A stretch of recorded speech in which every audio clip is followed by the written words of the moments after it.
자, 다음은 김현희 기자가 이제 준비했는데요. 코너 속의 코너라고 꾸준히 미뤘었는데, 이제 드디어 마지막입니다. 이 사법농단 판사들을 공개합니다. 13번째 시간이자 최종 편인데요. 오늘 끝까지 변함없이 김현희 기자가 사법농단에 관한 의혹을 받는 판사들을 준비했다고 합니다. 자, 풀어주시죠. 예, 끝까지 변함없이 오늘도 동일한 형식으로 판사 열전을 전해드리려고 합니다. 네, 아주 굉장히 냉정하게 이 부분을 굉장히 냉정하게 얘기해요. 네.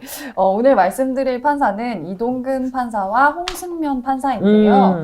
두 판사는 모두 고등법원 부장판사로 연차도 지위도 높은 축에 속합니다. 그렇군요. 예, 이동근 판사는 서울 고등법원 부장판사이고요. 민사 15부에서 현재 재판을 담당하고 있고, 네. 홍승면 부장판사 역시 서울 고등법원에서 근무 중이고 민사 4부 재판장입니다. 네. 그래서 법관 경력은 이동근 부장판사가 23년, 홍승면 부장판사가 27년 된 중견도 넘어선 이제 고창급 법관들이라고 할 수 있습니다. 정말 알만한 사람들이 이건 진짜 이게 다 아는 사람들이 해서는 안 될 짓을 한 거네요. 벌써.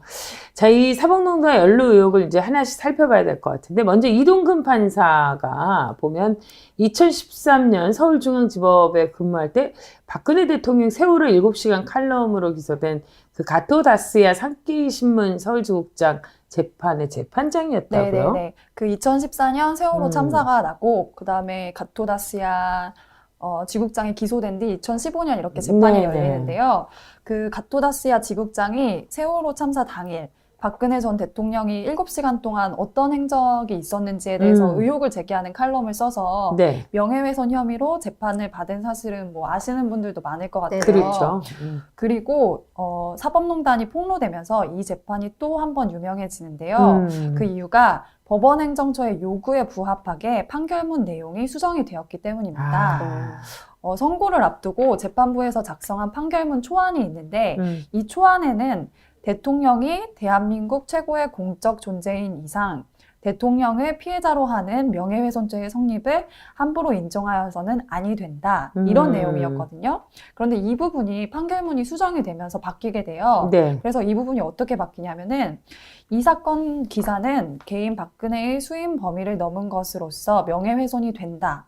그리고 이는 대한민국의 최고 공적 존재인 대통령이라는 지위와 개인 박근혜가 불가분적 관계에 있어 개인 박근혜의 사생활에 관한 사실도 공적 관심 사안이 될 수 있음을 고려하더라도 마찬가지이다. 이게 좀 길긴 한데 정리를 해보면은 그러니까 처음에는 공적인 존재라서 대통령에 대한 명예훼손은 함부로 인정할 수 없다라고 했는데 나중에는 대통령도 개인이라는 측면이 있으니 명예훼손이 성립될 수 있다. 이렇게 판결문 내용이 완전히 바뀌었네요. 뒤집힌 거예요. 그러니까 가토다스야 지국장은 결과적으로 무죄를 선고받기는 했지만 그러니까 말씀하신 대로 판결문 내용 중에 명예훼손에 대한 판단은 정반대로 뒤집힌 거죠. 근데 이게 사실은 청와대에서 관심을 가질 수밖에 없는 재판이잖아요. 그쵸. 그래서 법리적으로는 어쩔 수 없이 무죄를 내더라도 청와대의 심기를 좀 관리할 수 있도록 그런 문구를 하나 넣어주는 식으로 판결문이 바뀌었다. 이렇게 볼 수도 있는 거죠. 그렇군요. 그러니까 판결문 자체도 입맛에 맞게 이렇게 썼다는 건데 이 판결 내용이 이제 뒤바뀌는 사이에 임성근 서울중앙지법 형사수석부장의 개입이 있었다라는 얘기가 있는데 이 사법농단 판사를 공개합니다. 3번째 시간에 이분이 등장하잖아요. 임성근 고등부장이. 그 임성근 서울고등법원 부장판사가 이 혐의로 재판을 받고 있기도 한데요. 그러니까 저희가 3번째 시간에 소개했던 임성근 고등부장과 마지막에 소개하는 이 이동근 판사가 사실은 같은 혐의에 연루돼 있다고 볼 수 있는 거죠. 그래서 2015년에 가토다스야 재판이 서울중앙지법에서 시작이 되니까 이제 마지막 시간까지 빠질 수 없는데 임종원 법원행정처 기획조정실장 법원에 왔다 말이 13번째 하는데 13번 내내 다 출연하신 것 같아요. 이거 지금 고국장하고 지금 다투고 있어. 그래서 당시 서울중앙지법 형사부장이었던 이 임성근 판사한테 이 재판과 관련해 여러 가지 요청을 하는 거예요. 이게 청와대의 눈치가 보이는 재판이니까. 그래서 근데 이 형사수석부장이라는 자리는 형사부를 총괄하는 자리니까 이동근 판사한테 직접 하기보다는 그 위에 있는 임성근 판사한테 이거를 전하게 되는 거죠. 그래서 그 중에는 부득이하게 무죄를 선고하더라도 대통령의 명예가 훼손된 것은 사실이라는 점을 분명히 밝히라 이런 요구도 있었어요. 네. 그래서 그 요구가 임성근 형사수석을 통해서 이동근 재판장한테 전달이 되고 재판 결과로 나타난 거죠. 근데 이 이동근 부장판사는 그러니까 판결문도 있고 선고 때는 판결문을 그대로 읽는 게 아니라 판결 구술문이라고 요약해서 읽는 좀 그래요, 일종의 그래요. 대본. 판결문을 네. 요약한 예. 거죠. 그래서 이제 선고 때 그거를 가져가서 읽는데 네. 네네. 이 구술문을 임성근 이 형사수석 부장이 미리 보내봐라 해서 미리 보내고 첨삭을 받습니다. 그래서 빨간펜 선생님이었지. 예. 진짜 한두 번 나오는 게 아니에요. 이 첨삭받는 아, 에피소드는 진짜. 정말. 야, 이건, 아니, 이게 무슨, 판사들끼리 이게 첨삭을 하고 이게 무슨 논술 시험도 네. 아니고 말이에요. 근데 그러면서 좀 임성근 형사수석 부장도 머쓱했는지 이렇게 고치는 이유에 대해서 말을 해줬는데 그러니까 청와대 측에서 서운해할 것이다 이렇게 이유를 밝혔대요. 아, 예. 서운하면 고쳐줘? 서운하다고 얘기해야 되는데, 이 사람하고 재판 받으면. 아우, 나 진짜 많이 서운해, 아주. 근데 이게 정말로 우스갯소리처럼 들리지만 사실은 판사가 법률과 양심에 따라서만 그러니까요. 재판을 해야 된다고 규정을 하는데 무슨 수험생이 논술 첨삭을 받듯이 재판 개입을 이동근 판사는 허용을 해버린 셈이죠.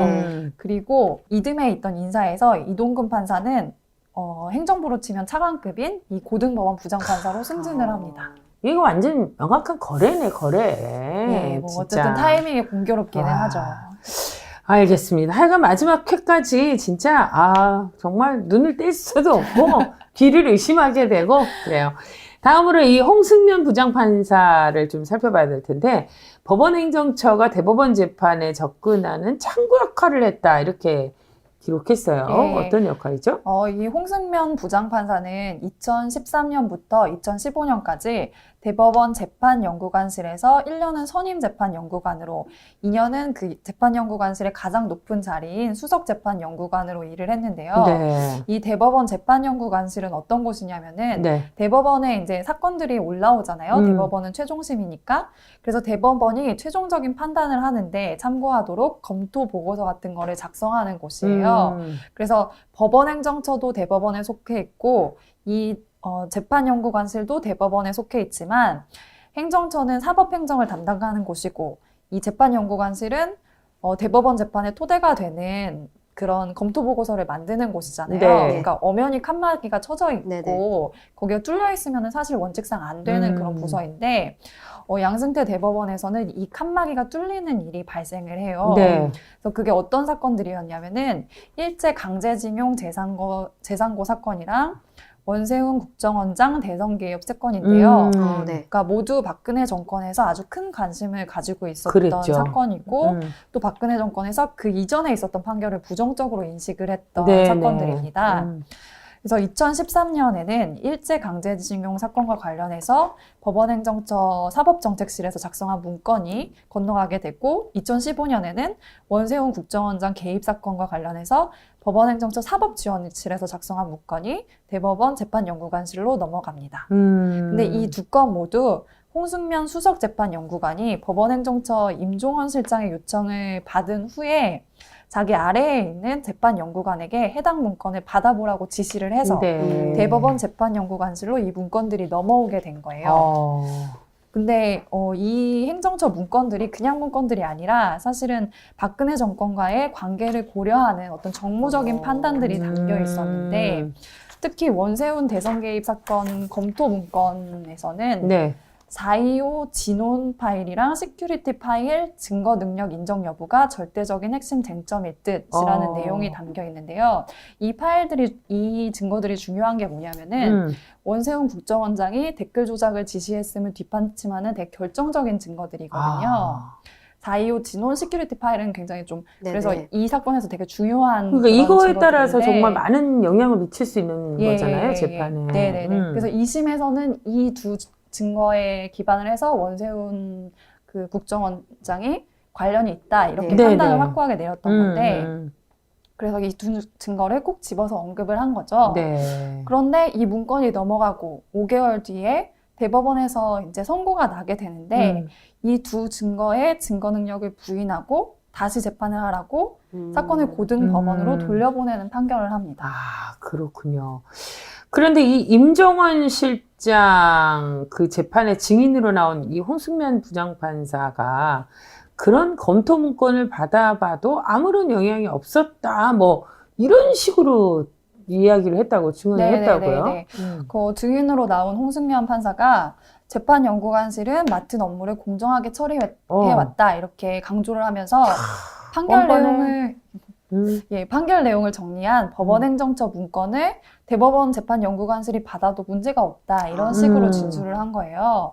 근데 이것이 법관 윤리에 대한 보편적인 생각은 아닌 것 같은 게 네. 2018년에 법원이 자체적으로 꾸린 사법행정권 남용 의혹 특별조사단이 이 원세훈 대선 개입 검토 문건이 재판연구관실로 넘어간 것과 네네. 관련해서 거기에 대해서 판단을 하는데 여기에 대해서 뭐라고 판단을 하냐면은 사법행정 담당자가 가지고 있던 사건에 관한 지식 내지 시각이 소송 외적인 통로를 통해 유입될 가능성을 배제할 수 없다는 점에서 실제 영향을 미쳤는지 여부를 떠나 부적절하다 이렇게 얘기를 한 거죠. 그러니까 부적절하다고 이게 영향을 미쳤든 네네네. 아니든 간에 이런 행위를 한 것 자체가 부적절하다고 그렇죠. 판단을 한 거예요. 그리고 또 그 임정원 실장한테 이제 법원행정처에서도 지시를 받는 사람이 네네. 있을 거잖아요. 근데 그 지시를 받았던, 그러니까 문건을 넘겨주라고 지시를 받았던 심의관도 구체적으로 이렇게 특정 사건을 검토한 법원행정처 문건을 재판연구관실에 직접 전달하는 일이 상당히 부담스러웠다. 이렇게 말한 걸로 전해집니다. 그러니까 이게 양심이 있는 분들 그리고 이게 정말 윤리적 판단을 하시는 분들 입장에서 이게 상식적으로 나와야 될 이야기인데 아무런 거리낌도 없이 이렇게 했다는 것 자체가 늘 느끼는 거였지만 상상을 초월하는 일들이에요. 어쨌건 이제 김현희 기자가 지난 8월부터 약 4개월 동안 사법농단 연루 의혹 현직 판사 열전을 연재했는데 마지막으로 하고 싶은 말이 있다면 최후 진술, 최후 변론 뭐 이거 뭐라고 해야 돼? 법자랄 뭐라고 해야 되는 거야? 뭐라고 해야 되는 거야? 최후 취재 무슨 뭐야가 아닌데 취재의 변을 좀 이해하게 되시죠. 네. 네네. 그 22번을 끝으로 판사열전을 마치게 됐는데 사실 끝이라서 홀가분한 기분은 좀 별로 안 드는 것 같아요. 그러니까 왜요? 속 시원하잖아요, 이제. 시원하긴 한데 이게 뭐 홀가분하게 이 일을 다 마쳤다 이런 생각은 들지가 않는 게 그러니까 8월에 판사열전을 시작하면서 사법농단으로 징계를 받은 현직 판사가 9명이라고 말씀을 드렸었거든요. 네네네. 근데 지금은 몇 명인지 아세요? 그대로 9명이거든요. 네. 더 늘어나지 않고 그대로예요. 네네, 그대로 더 이상 추가로 그럼 징계가 어느 되는 누구도 징계를 받지 사람이 있는 않았다는 거예요. 거지. 예. 그러니까 사실 그 중에서 그나마 정직이나 감봉처럼 구색을 맞춘 징계를 판사는 또 6명밖에 안 돼요. 예. 그러니까 이거는 2018년 법관 징계의 결과이고 2019년에도 2차로 사법농단에 연루된 판사 10명이 징계유예 회부가 되긴 했는데 네. 아직도 결과가 나오지 않고 있거든요. 그리고 대법원은 이 징계 대상이 된 판사들이 누군지도 공개를 하지 않고 있어요. 왜? 진짜. 그렇죠. 화가 나네. 예, 그냥 의문만 이제 증폭되는 상황인데 그리고 양승태 전 대법원장도 계속 재판을 받고는 있지만 재판도 되게 장기화되는 네, 추세예요. 네, 맞아요. 저번에 얼마 전에 보니까 검사가 이렇게 막 그 재판장한테 토로하면서 얘기를 한 게 우리가 지금까지 증인 신문한 게 28명인데 앞으로 200명 넘게 남았다. 그런 얘기를 했었거든요. 100만 년 걸리겠구나, 이 재판은. 예. 아유. 그래서 이렇게 제대로 된 처벌이 이루어지지 않는 사이에 사법농단에 대한 기억은 점점 희미해지는 것 그렇죠. 같은데 네. 좀 또 11월에 약간 기억해 주셔야 될 사건이 있었는데 경남 지역 변호사회에서 2019년 우수 법관을 선정했는데 저희 이 사법농단 연루 의혹 현직 판사를 공개합니다. 방송에서 다루었던 판사가 2명이 여기 우수 법관으로 선정이 됐어요. 예. 첫 번째 시간에 다루었던 김민수 판사랑 지난 시간에 소개했던 구민경 맞아요. 판사가 예. 나란히 이름을 올렸거든요. 뭐가 우수하다는 건데. 황당하네요. 이렇게 사실 사법농단이 없었던 일인 것처럼 예. 법원이 좀 일상적으로 다시 모습을 찾아가고 있는 거죠. 그래서 판사열전은 끝나지만 어떤 이런 사법농단의 여파는 끝나지 않았고 또 시사인의 취재도 계속될 거고 그래서 여러분의 관심과 구독, 좋아요가 꼭 필요하다는 점 말씀드리고 싶습니다. 마지막에 하고 싶었던 얘기는 이거였군요. 시사인의 취재는 끝없이 계속될 예정이니까 여러분의 관심, 구독, 좋아요 이것으로 표현해 주시면 고맙겠습니다.